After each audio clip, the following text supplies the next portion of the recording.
আজকের ব্লগটা কিন্তু অন্যরকম হবে। আমি কিন্তু ব্লগের মধ্যে নেই। আজকে আমার যাওয়ার কথা ছিল, কিন্তু আমি কিছু কারণবশত যেতে পারিনি। আজকে সুভাষিস আর কাকিমা দুজনে মিলে চলে গেছিল হচ্ছে দক্ষিণেশ্বর আর আদ্যাপীঠ আর বেলুড় মঠও। তো আজকে যেহেতু মঙ্গলবার লাস্ট পৌষ মাসে, তো সেই কারণে মূল্য দিয়ে পুজো দিতে হবে, ওরা চলে গেছিলো পুজো দিতে। পৌষ মাসের শেষ মঙ্গলবার বলে কিন্তু প্রচুর ভিড় ছিল।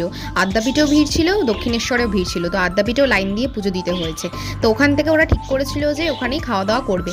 তো ওখান থেকে 60 টাকার কুপন কেটে ভোগ খাওয়া দাওয়া করেছিল। তো দেখতেই পাচ্ছ ওরা এখন খেতে চলে যাচ্ছে ভেতরে। চলো তোমাদের সাথে শেয়ার করে ফেলি কি কি খাবার ওখানে দিয়েছিল।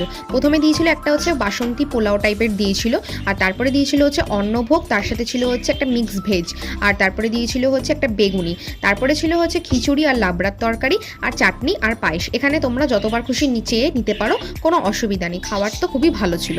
তারপর ওখান থেকে চলে গেল, একটুখানি ঘোরাঘুরি করছিল, করে তারপর চলে গেছিলো বেলুড় মঠে। আমার জন্য আবার প্রসাদ পাঠিয়ে দিয়েছিল। দেরি না করে সাবস্ক্রাইবটা কিন্তু